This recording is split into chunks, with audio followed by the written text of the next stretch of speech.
What's up, degenerates? Mad Merrigan here for Cold Bear Sports. Right, lads, tomorrow is another day. We had two winners on the channel today. One disappointment on the Patreon service. Made a mistake at the first hurdle and the race was over for it.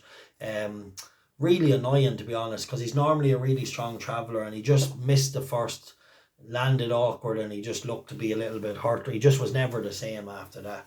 But anyway, we did have two winners on the channel, so I hope everybody enjoyed them. I put you on to a late selection. I got it out on Snapchat. I messaged everybody in the Patreon service, and I got a video out a couple of hours before racing. So hit the like on this video if you got on that nice 3-1 winner.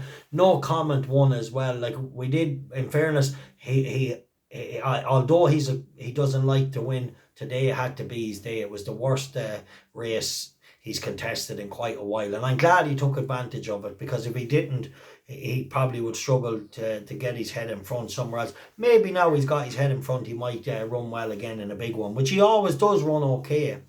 And today, you knew if he just ran to the level he had been running to, he should win, even though he hadn't won a race in 5 years. But anyway, well done to No Comment taking his opportunity today.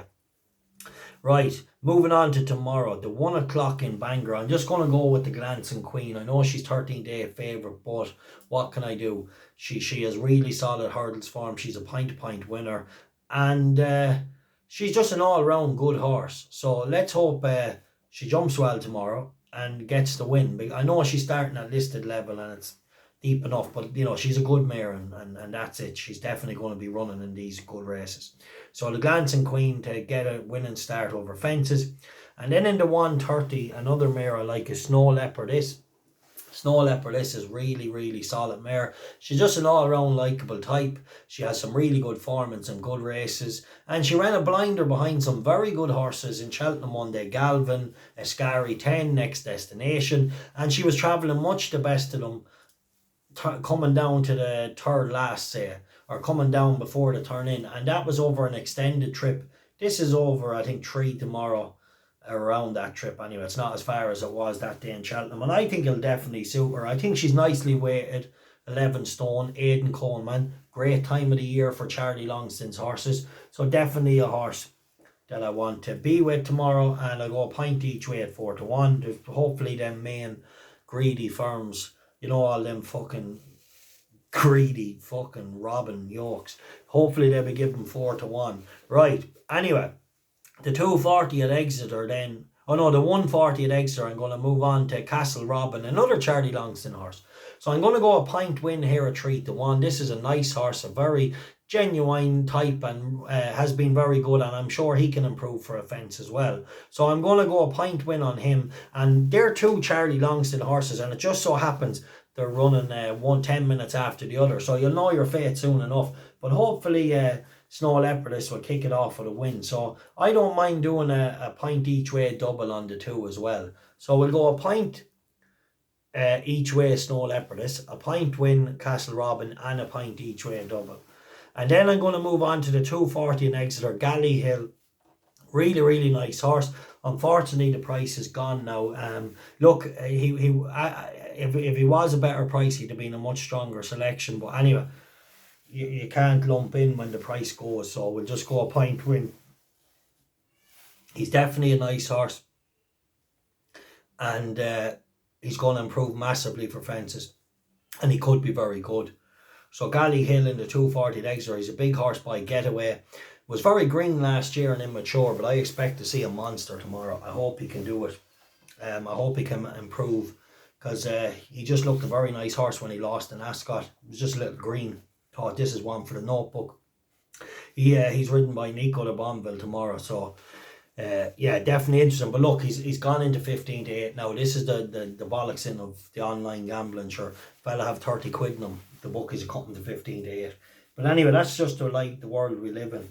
If you went into a bookies now in the high street, you couldn't get €25 on a horse running tomorrow. They don't price up the races. Just a quick word on that, actually. Just wrap up my 4 selections tomorrow. Snow Leopardess, the 130.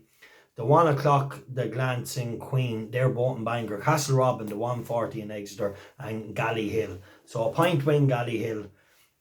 a point win Castle Robin, a point each way Snow Leopardess, a point each way double on Snow Leopardess and Castle Robin, and then a point win the Glancing Queen. And you know what? Do a point win Accum as well, just in case it would win. Just get the money off them greedy firms. But yeah, look, it just is what it is with the betting and the prices now. Do you know, I've been watching the markets a lot lately, and it really is just criminal. Like, you know what I mean? Horses, the minute there's a penny for a horse, they wipe it off. They don't lay horses anymore.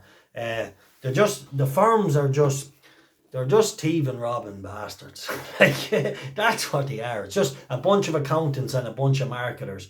How can we rob these mug punters every day? How can we rob these betters every day? Where can we squeeze the juice out of them? So it's just like hard to beat them, but I really hope someday we can get that 6 out of 6 and the Accum up or something like that, you know, and we'll all sail off into the sunset and live happily ever after.